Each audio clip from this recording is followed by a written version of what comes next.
Sí, cómo no. Efectivamente ese ha sido el factor que más visiblemente vemos como nuevo, como transformado. La penitenciaría que había estado albergando a miles de prisioneros eh, ha sido un escenario de violaciones a derechos humanos muy fuertes. La acción, por ejemplo, de bandas armadas al interior que dominaban territorios al interior de la penitenciaría era una cosa muy normal. Los cambios reiterativos de los directivos de este centro era también muy normal. La corrupción, la violencia, era una cosa, un pan de cada día en esto. Hacia finales de la década del 2000, 2008, 2009, se desarrolla un cambio significativo, nunca antes se había registrado tanto la inversión económica, 200 millones, dice la cifra oficial del Ministerio de Justicia y Derechos Humanos, que además se crea para esa misma fecha y que comienza a crear al menos 3 grandes mega cárceles en el Ecuador. No habíamos tenido lugares tan grandes como los que tenemos ahora. En Guayaquil, que es el centro más grande, todo un complejo, en Turi, en Cuenca y luego en La Tacunga, acá. Son megacárceles bajo un régimen también bastante nuevo, que es el de máxima seguridad. Son también modelos que vienen desde fuera, ¿no? Probados desde fuera y también con bemoles desde fuera. Sobre todo hay este aislamiento progresivo, que es uno de los primeros problemas que vemos ahí a propósito de la poca contacto que tiene el prisionero con el mundo exterior, incluido su familia, incluido su abogado, incluido médicos.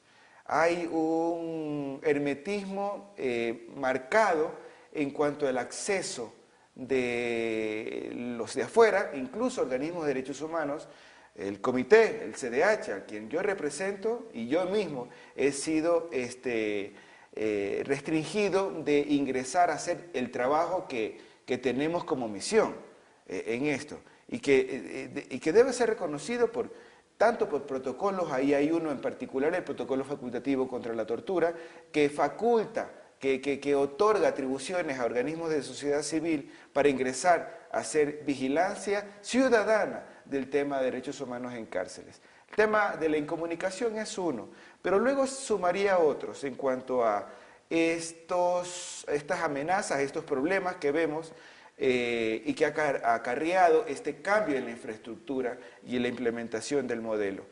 Es un trato vejatorio a las mujeres ahí, sobre todo las familias, las mujeres familiares de los internos y también las abogadas que ahí brindan su trabajo.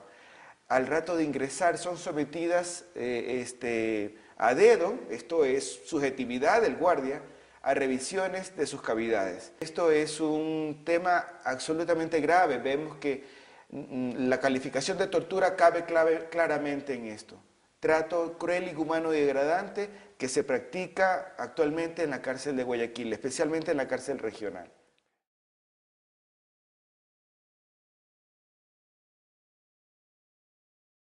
Hay uno en particular que está, a propósito del aislamiento que mencionaba al inicio, afectando a la población extranjera.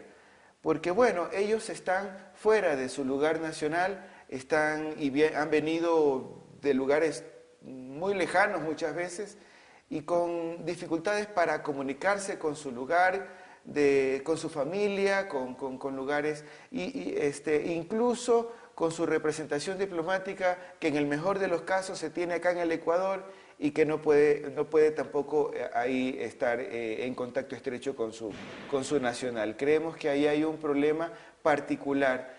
El tema de los migrantes extranjeros también incluyen a los refugiados. Y con relación a los refugiados y a este tema que gracias a Licopa 16 que nos permite conversarlo, estamos también exponiendo una tendencia nueva. Un poco.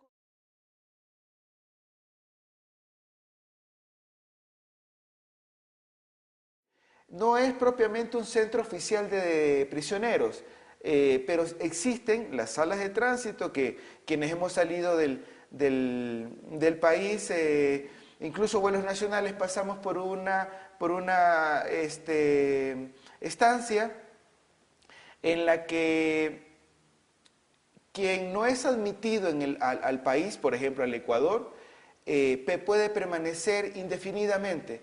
Tenemos casos de personas que han estado ahí meses en estas salas de tránsito porque no son admitidos en el Ecuador por la policía migratoria y tampoco pueden ser deportados porque no tienen quien pague el pasaje de avión, por ejemplo.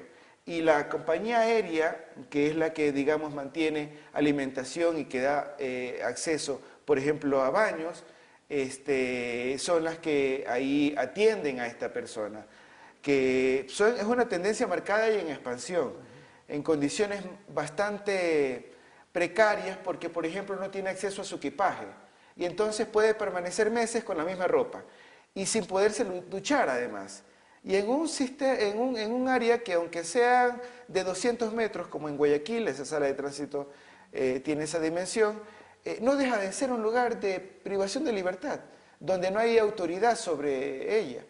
No hay una acusación clara, no hay ni siquiera la calificación de detenido.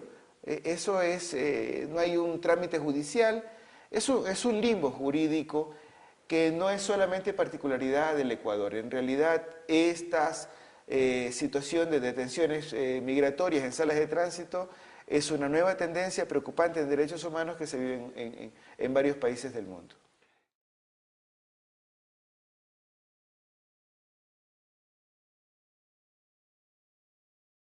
Bueno, el principal ente encargado son el Ministerio de Relaciones Exteriores y Movilidad Humana. Son los encargados de propiamente ver por esas. Aunque formalmente la persona no haya ingresado al Ecuador, no haya tenido en su pasaporte el sello de ingreso, está en territorio, digamos, nacional. La formalidad, y eso lo dice la Constitución, no debe de impedir garantizar derechos. Y acá el Ministerio de Relaciones Exteriores debe de preocuparse por, sobre todo, el diseño de un protocolo para que, por ejemplo, el Ministerio de Relaciones Exteriores, el Ministerio del Interior, que juegue un papel a propósito de los policías de migración, que son un cuerpo del Ministerio del Interior, las líneas aéreas, sociedad civil incluso, en esto, Defensoría del Pueblo, Defensoría Pública, pueda combinarse en un mecanismo para hacer que estos temas, que son cada vez mayores, porque estamos en el siglo de los desplazamientos, hay una movilidad creciente del mundo por problemas de violencia, económicos, se va a ir extendiendo y el transporte aéreo es uno de los grandes canales de movilidad humana.